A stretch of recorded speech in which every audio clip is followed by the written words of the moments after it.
Welcome everyone to Sister Wives with Mary Jane K. Today I'm doing a quick bonus episode requested by a viewer, Elizabeth. I don't know if she would want me to put her full name, so I'm just going to say Elizabeth. She had a wonderful suggestion for me to take on. I'm going to be comparing and analyzing the wives' reactions to Kody picking Robyn's dress versus the wives' reactions to Tony being involved with helping Mykelti pick her wedding dress. For reference, we see the wives' reaction to Kody picking Robyn's dress with her before Robyn staged a fake wedding dress shopping experience with her sister wives in Season 1, Episode 6, A Fourth Bride-to-Be. In confessional on the couch with Kody and the wives and Robyn, he says proudly that he has a bomb he's dropping today, and he says, "You'll love this one." Christine says, "Wow, do it now," not knowing what Cody's going to say. And Kody announces with pride, "I picked the dress." Christine is shocked, her tone changes, and she asks Kody, "Did you really?" And Kody affirms, yes, he picked Robyn's dress. And Robyn looks uncomfortable. She knows it's bad. And Kody explains that he and Robyn went to Lisa's bridal and they were looking at the dresses together. And Robyn went and picked out a dress. And Kody thought, holy cow, it's like he'd seen it in his dreams, you know. And at this revelation, Janelle looks off in the distance like she's on autopilot mode. Christine looks pissed. Mary looks neutral. And Robyn is smiling. Christine says, "Thanks, that's just nice to do." And she is completely fed up.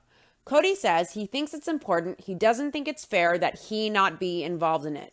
Was he as involved and invested with Mary, Janelle, and Christine? Because I think that's the issue here.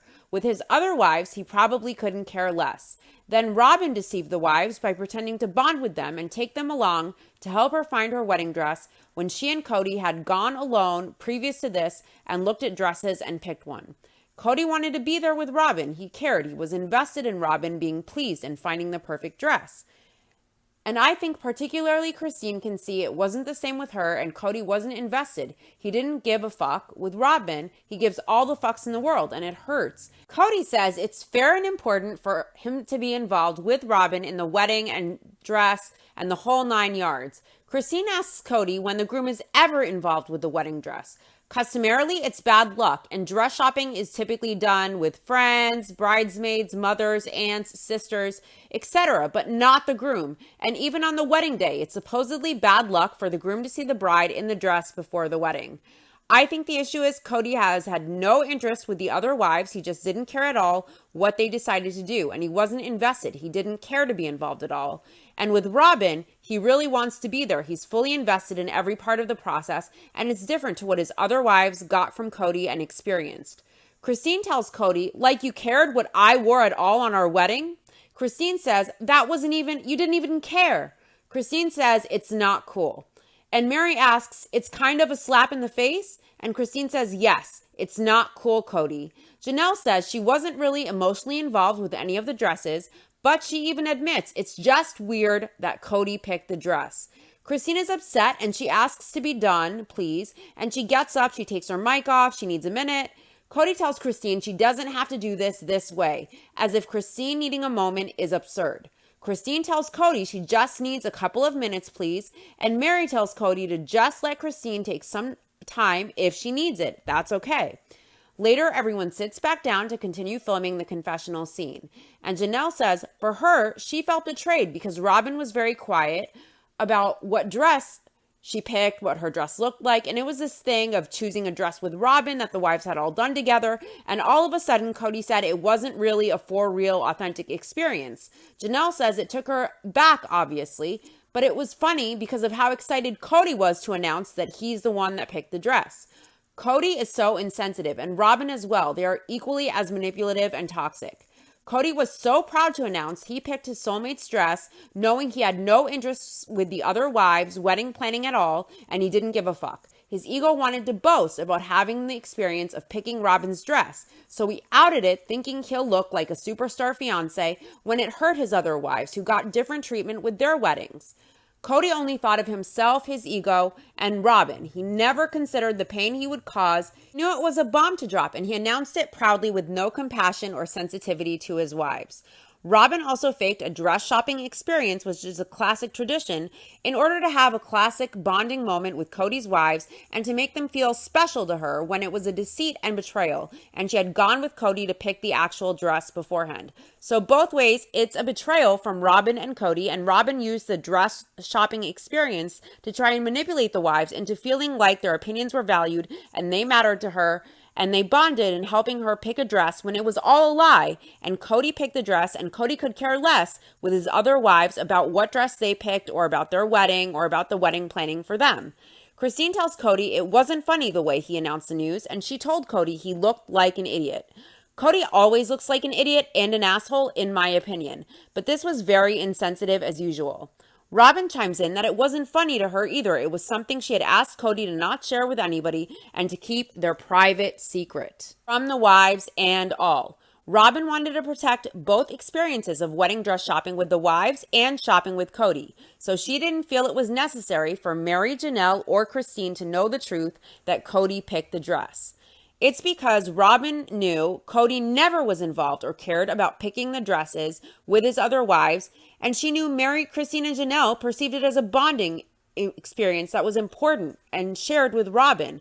And if they found out it was fake, they'd know it was a manipulation.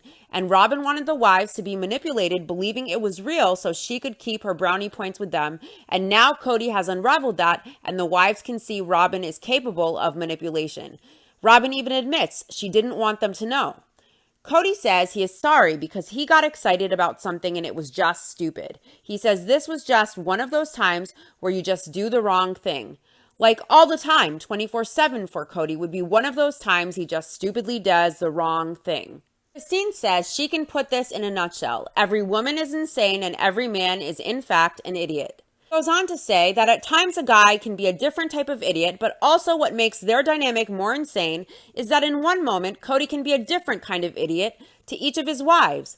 Christine put that very well. Kody says this has been painful to sit here. He's feeling almost numb, he says. He says he guesses he could be less of a chump and more of a man. Christine tells Kody he can step it up. He's chosen this. All his wives have chosen him, and they all expect more. She tells Kody he has what it takes, and that's why they chose him. That aged like milk. Clearly not. Christine, as we know, is now divorced, and she decided Kody does not have what it takes. Christine tells Kody she needs him to step it up because he can, and she asks him, okay? She says she will step it up too for Robyn, and she promises to that. Robyn cries, and she says she will step it up for Christine too, and Christine reaffirms that she will step it up as well. Kody doesn't promise to be better. He just says, all right. He tells Christine, please be forgiving. And she tells Kody, please be patient. Kody says it's a good time to make a request if anybody else of his wives has one, because he is going to say yes to make up for stepping in it. Next, I'm going to contrast another groom helping pick out a Brown's wedding dress.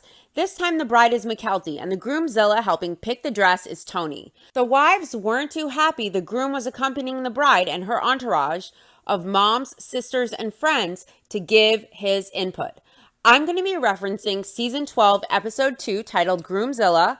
I'm not covering the whole episode. I will, of course, in the future when we get to season 12. It's a great episode, and I look forward to covering it in the future. Today, I'm just covering Mykelti's wedding dress shopping experience and the wives' reaction to Tony being there when it's not customary for the groom to be deeply involved with the bride picking the dress with her loved ones, and it's seen as bad luck to see the bride in her dress before the wedding. But not for Tony and not for Kody. Tony was also very invested in all of the wedding details. He suggested and got life-size piñatas of himself and Mykelti as bride and groom to do a Mexican tradition. And at the wedding, the life-size piñatas of Mykelti and Tony were bashed by their partner. So Mykelti bashed Tony's piñata and Tony bashed Mykelti's piñata to get the candy spilled out. Tony also picked some of the cake flavors, and he was also very involved with picking Mykelti's wedding dress. Tony was also very involved in picking all of the food. As we recall, he wanted street tacos, and Mexican weddings are definitely huge. They're a family affair, and Kody was very skeptical when Tony said that they would need 4,000 street tacos at least, and Tony was actually right. In the end, there weren't enough, and Kody thought 4,000 street tacos seemed outrageous when it actually wasn't. So let's get into Mykelti picking her dress. Christine is so excited and animated about going to pick dresses for Mykelti. She mentions that all the moms are going. Aspen is going as the maid of honor. Mindy is going. Anna, Mykelti's friend from school, is going. And Christine, her whole tone changes, and she says unenthusiastically, and then Tony's coming. Her whole facial expression changes. The mother of the bride is not too pleased with Groomzilla Tony joining in on this special experience. Isabel tells Mykelti Tony shouldn't come. She says Mykelti shouldn't see Tony's tux and Tony shouldn't see Mykelti's wedding dress. Christine asks if Isabel thinks Tony should wait to see Mykelti's dress until she walks down the aisle. Christine agrees. She tells Isabel she is with her totally. She isn't with Tony joining. Mykelti interjects, wait. Christine says in confessional she isn't very happy Tony is coming, honestly. She says frustratedly, I don't think he should be there. She says there should be that reveal thing when the groom is standing at the front of the altar and then the bride walks down the aisle with her dad. Christine says Tony and Mykelti aren't going to have any of that. In my opinion, Christine probably feels like Tony is interfering and that will take away from this monumental mother-daughter moment of helping her daughter pick her dress. And it takes away also from the fairy tale wonder of the groom seeing his beautiful bride for the first time, hair done, made up, decked out in her wedding dress, taking his breath away. Because the groom has never seen his bride in her dress before, typically. Mykelti says, what if Tony sees the dress and hates the dress? She says Tony is extremely opinionated and very honest. Mykelti says Tony will tell her on her wedding day if he doesn't like the dress. Isabel says that's rude. Tony says it's traditional or there is this idea for some reason that the bride and groom shouldn't see each other on the day of the wedding and you shouldn't see each other's clothes. Tony thinks it's weird and dubious. Anna, Mykelti's friend, suggests, what if Tony picks a top 5 that he likes, like the top 5 dresses he likes, and then Mykelti can still choose the actual dress from Tony's 5 approved dresses, so it would still kind of be a surprise. Tony says if there's 5 that he likes, he seems doubtful that he'd even find 5 dresses from his tone. Tony says people say it's bad luck for the groom to see the bride in her dress or the dress itself before the wedding day, and he doesn't think that's true. He says people say a rabbit's foot is good luck, and he doesn't think there is anything good about a dead rabbit's foot. Tony is driving, and Christine sits up front, and bride Mykelti has to pile in the back of the van because Christine says it's her car and she and Tony are bonding. Christine says in confessional she has told them over and over she is not a fan of this. It's the least romantic thing she has ever heard of in her entire life. She says that it's just dumb. The theme of Tony and Mykelti's wedding is going to be Mexican vintage, so they can mix Mykelti's vintage style and culture with Tony's Mexican culture. So they're going to try and find a vintage looking dress. Tony says now he gets to see Mykelti in tons of dresses instead of just one, so it's win-win. And Mykelti says it's a good way to put it. I think Mykelti knows Tony will be a prick if he dislikes her choice of wedding dress, and he seems very opinionated to the point of slight control, so she wants to please him and she wants no issues. She wants Tony's approval, and Tony probably insists on sanctioning what his bride wears, and in my opinion, that's kind of controlling. I think it's weird that he wants to be there. He can't just trust Mykelti and let her pick what she wants and be happy that she is even marrying him, but that's just my opinion. With Kody, I don't really think it was a control thing of him picking Robyn's dress. He was very in love and infatuated, and Robyn probably wanted to involve him. I don't feel it was a matter of Robyn worrying about if Kody would approve or some type of control thing. I think Kody was invested and Robyn was equally invested, and they both wanted to be there, and it wasn't some type of control or approval thing. In my opinion, if Mykelti really wants Tony there, it's fine, but it does seem like a little bit of a control thing. Like Mykelti has to make sure that Tony approves of the dress and likes it, because if he dislikes it, he will be rude and mention it at the wedding because he's opinionated. If Mykelti really wants this, it's her choice, but I do think that this isn't about Tony's investment in wedding planning. It's so things turn out exactly to his liking, and Tony's presence there and strong opinions take away from Christine's experience with her daughter, in my opinion. It's weird, but if Mykelti values Tony's approval and opinion and he seems to not trust her choices, and that's their mutual choice together that he be there, then fine. I would never want this at all. It's a dress on my body, so I'll pick what I like, and I'm very opinionated myself. Like, I'd want to go alone or maybe with one or two people and pick my dress. And my husband can just be happy I'm marrying him at all. It's not something for him to approve or have input if it's my body. It's my dress, the way I want to style my hair, and my experience. But if Mykelti wants Tony there, that's her decision, and she has that right. Christine says hello as the bride's mom to Annette, the shopkeeper, and she introduces Mykelti as the bride, and Mykelti automatically defers to Tony. She says, "This is my fiance Tony, though," and she points to him and defers to him as if he's the main focal point of the group, as if he's almost the bride. Janelle asks Annette, "Is it weird that the groom is here for the dress thing?" Annette, the shopkeeper, says it doesn't happen all that often, to be honest with you. In confessional, Janelle says she doesn't know why Tony is here. Christine says she doesn't like that Tony is here either. I think the wives kind of feel like this is some weird control thing with Tony where Mykelti has to get Tony's approval, and that Mykelti may pick a dress to please Tony rather than pick what she prefers. And I think it also takes away from Mykelti's special experience of what would be typical in picking the dress of her dreams as the bride with her moms, sisters, and friends. Mary says it isn't completely unheard of. She knows the groom helps pick the dress on occasion. She says it doesn't happen as often as the groom not being there, though. I wonder if Mary is referencing Kody picking Robyn's dress, but I honestly believe that was a mutual lovey-dovey thing, and Robyn wanted to do that with Kody. Like, her trying dresses for him was making it very real and stirring up all that emotion between them, making it a soulmate, lovey, bonding experience. I don't think with Kody it was really a control thing and him having to put his stamp of approval on the dress.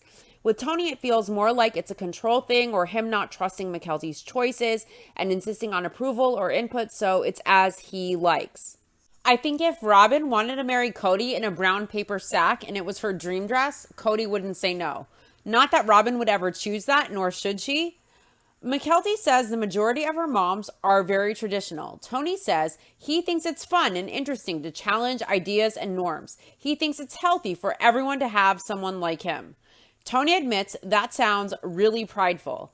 I think Tony is goofy and eccentric, but I think he does have a slight ego, and he likes the cameras too, for sure. In my opinion, I don't buy that most men in heterosexual relationships care deeply or want to touch the bridal dress picking day with a 10-foot pole. Most men don't want to be there at all.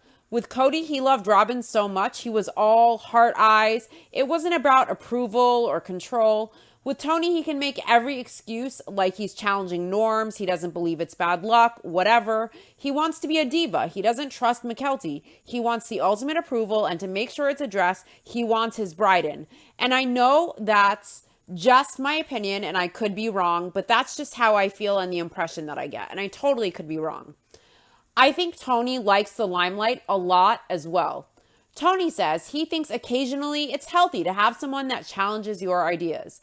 Everyone is allowed to pick dresses for Mykelti to try, and Mykelti wants lacy, chic, or A-line, or fit and flare.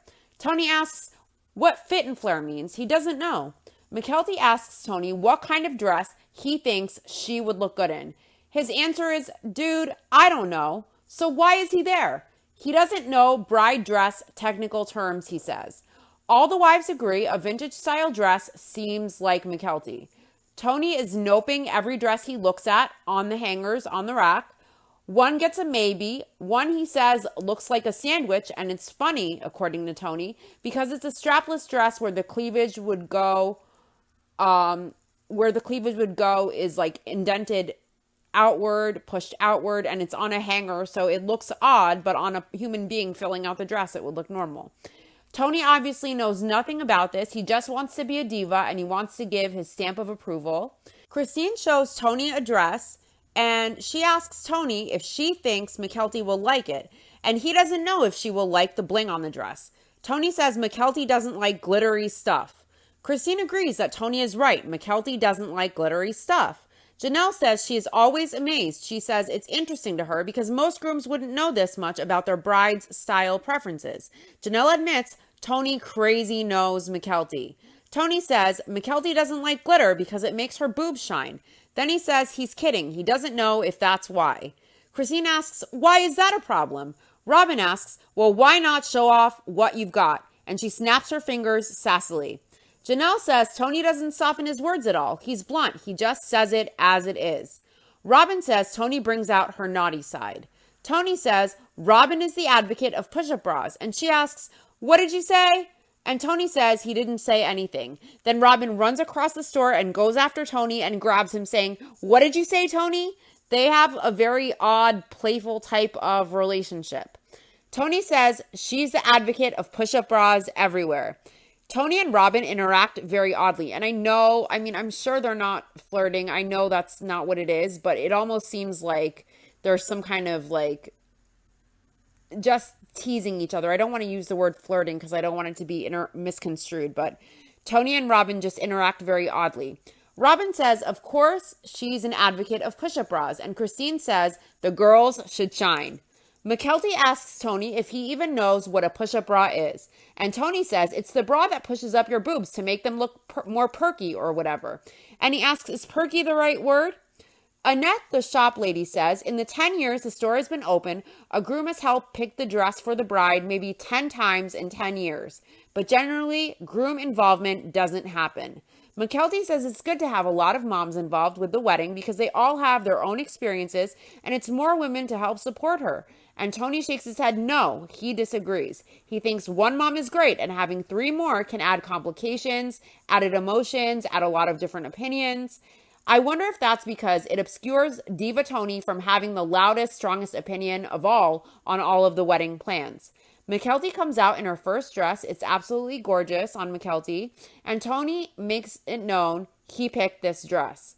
Christine loves dress number 1. Tony says if Mykelti walked down the aisle, he'd be like, dang. And the wives are laughing. Janelle is glad at least Tony provides comic relief. Christine says Tony loves and lusts Mykelti. Robyn says it's a good thing that Kody isn't there. Robyn explains in their faith they are supposed to be modest to their wrists, have higher necklines, and have no back showing. Janelle says the Brown daughters aren't choosing to embrace a faith that requires that modesty. Mary asks Tony if he will know what dress Mykelti decides on or if he is just looking at all the options. Tony says he'll know for sure the dress.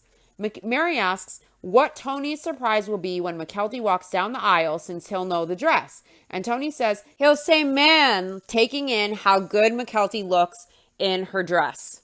Mykelti prefers the second dress because it has less sparkles than the first, and she automatically asks Tony what he thinks. It's very clear that his opinion is even more important than her own. He likes this dress too, but he prefers dress number 1, his pick. But he assures Mykelti dress number 2 that she likes works for him if she prefers less sparkles. Christine says if Tony just thinks the dress will work, Tony doesn't like it, and it doesn't work. Robyn says if Tony is going to be at their party, they get to heckle him, and that's how it works. The wives and Tony discuss how there will be a life-size bride and groom piñata to resemble Tony and Mykelti as bride and groom, and Tony will bash Mykelti's piñata, and Mykelti will have at it with Tony's piñata as part of the wedding festivities. They're still going to do the cake, though, and Tony tells everyone, as Mykelti is trying on a dress, that Mykelti's face will be stuffed with cake during the cake eating, and Mykelti will be really mad. And Robyn tells Tony she thinks it's tacky to sit and shove cake in each other's face. Tony asks what the word tacky means. He has no idea what it means, and Robyn has to explain it's bad, like in bad taste. Tony says shoving of cake is totally acceptable in Mexican culture. Mykelti says Tony uses the I'm Mexican and this is how I was raised line all of the time, but most of the time he uses it, it's because it's actually true. She asks Tony not to put cake in her face, and he says maybe it won't happen. Mykelti's third dress is perfect. It's beautiful, vintage. It's not sparkly. It suits Mykelti beautifully. All the moms agree it looks Mexican vintage. Mykelti loves it. It's her favorite dress. But Tony likes it without the weird nutty stuff, and he takes objection to it. He says this dress screams Old England white woman, whatever that means. Mykelti says it's her favorite dress. Her friends all love it. Her sister loves it. All of the moms love it. Just Tony has objections. Janelle tells Tony she is sorry he doesn't like the top, but she thinks it's elegant. Christine asks, you don't like it, Tony? Tony says he really likes it if he could just cut out the sheer top of the dress. Christine tells Tony he's not taking scissors to the dress, so even though everyone but Tony saw the dress as the favorite in unison, it was on to the next dress. Aspen tells the shopkeeper to keep the dress out as a maybe, and Christine seconds that, saying, keep it out for when Tony isn't talking. Mykelti was beaming and everyone absolutely loved it, but Tony had to interject. And I really was annoyed watching Mykelti not choose her favorite that everyone loved for Tony's sake. I tell my fiance to F off if I found a dress that fits so perfectly in all aspects and looks beautiful. I tell him to deal with it. I'm picking what I like best on my wedding day, on my body as well. Tony went against everyone, the best friend, Mykelti herself, Aspen, and all four moms. So Mykelti tried another dress, and it really got under my skin that Tony has this type of control and can't just give in a little. It has to be an ego trip or a control thing. I really don't understand this level of involvement and insistence on approval of the dress. I think Tony should want his bride happy above his personal preferences. I just don't like this, to be honest. Mykelti says as she has been trying dresses, she will come out to show everyone, and everyone shoves their opinion at her and tells her what they think before she even gets to see the dress on herself in the mirror. So when she does see the dress in the mirror, she doesn't know what to think about it anymore because everyone has already given their opinion.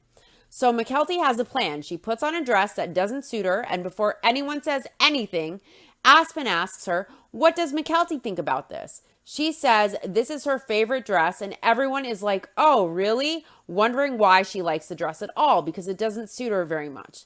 Christine tells Mykelti she doesn't like the dress at all. Mariah notices that the dress doesn't fit Mykelti right because it's not her size, and all the other dresses that Mykelti tried were her size.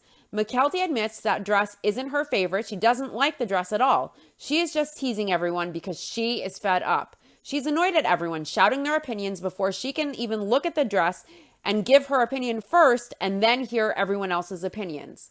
Mykelti asks Tony to go pick a new dress. Tony mentions he rejected Mykelti's idea of a 50s hairstyle, and Mykelti wants to wear her hair up in a 50s hairstyle. Robyn asks Mykelti is wearing her hair down for the wedding day. Why is Tony picking the way Mykelti wears her hair? I would never be having it.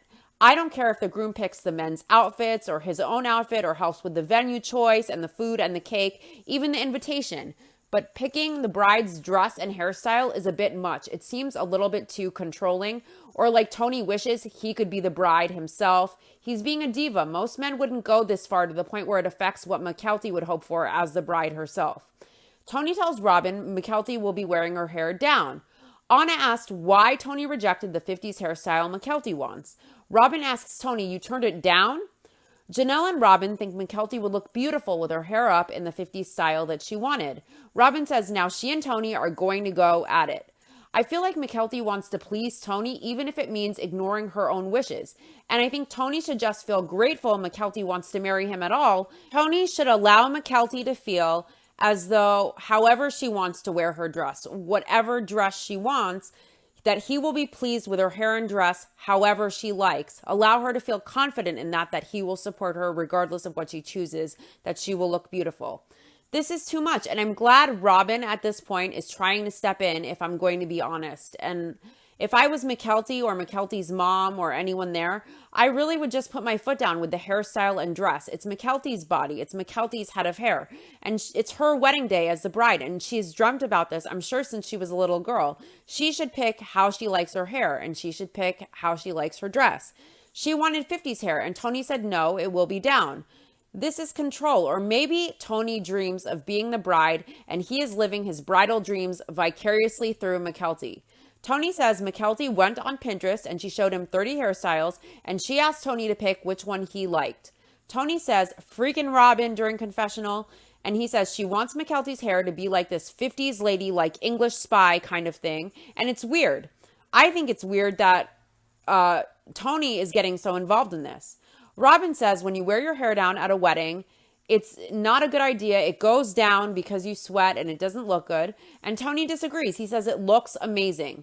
My issue is the bride wanted a 50s updo and Tony forbid it and is telling her her hair should be down, and it's not what she wants. She is foregoing what she wants for Tony. So Robyn, thankfully at this point, is trying because I think she knows how Tony is, and she is fighting for Mykelti, who is just pleasing Tony. Everything seems to be what Tony wants, as if he is the bride.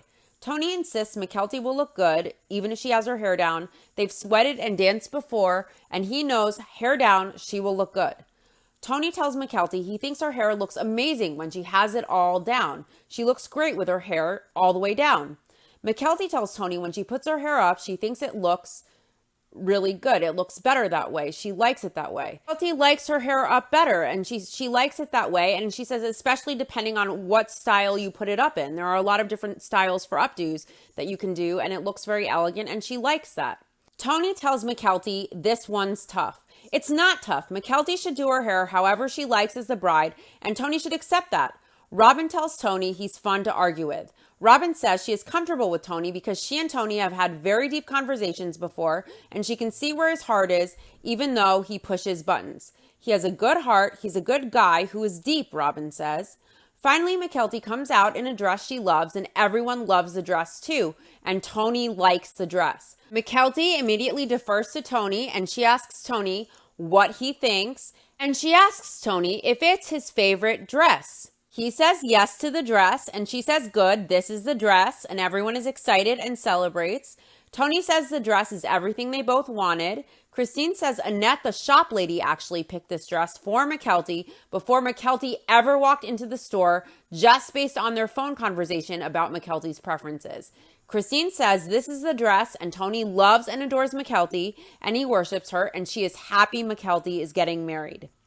I know Tony isn't a bad guy, and I can tell Tony and Mykelti have eccentric, quirky personalities that really complement each other, and I can see a lot of love there. I don't think Tony is a nefarious character. I want to make that clear. I don't think he's a nefarious character by any means. I think Tony is eccentric and fun. I can tell he cares deeply for Mykelti. I did find it interesting that Robyn was unhappy with Tony being there when Kody picked her dress, but I also do feel like Tony was a bit over the top and a diva. His insistence on wanting his way, like with the way Mykelti did her hair, the dress, etc., was a little bit too much. I just wish he kind of let Mykelti have her way with certain things without needing to give approval, and Mykelti found it necessary that he gave approval. And it wouldn't have hurt to just let her go and let Mykelti love what she loves and accept it, and for him to give her confidence and say, however, whatever dress you want, however you want your hair, you're going to look beautiful. It's fine. This is your dream. You know, go with your sister, go with your friend, go with your moms, and whatever you pick, I'm going to love it. I wish he could have done that. Me personally, I could never, ever, ever let my fiance pick my dress or how I do my hair on my wedding day. That's my choice. I don't mind if my fiance picked the food, the venue, the cake, the grooms and groomsmen's outfits, the DJs, but the bridal dress and hair, the things on my body, leave that sacred thing, to the bride. Leave that sacred stuff to Mykelti and love her as she is, as she comes to the wedding. I just don't understand Tony's need to put his hand in that part of it. That does it for this bonus episode. I hope you enjoyed it. Please tell me your insights in the comment box down below. I love to hear your thoughts. And subscribe if you don't mind. Friday or Saturday, I'll be putting out Season 1, Episode 7 of Sister Wives, titled 4 Wives and Counting. That should be the wedding episode of Robyn and Kody, if I'm not mistaken. It should be a good one. See you guys soon. Thanks so much for listening. Bye.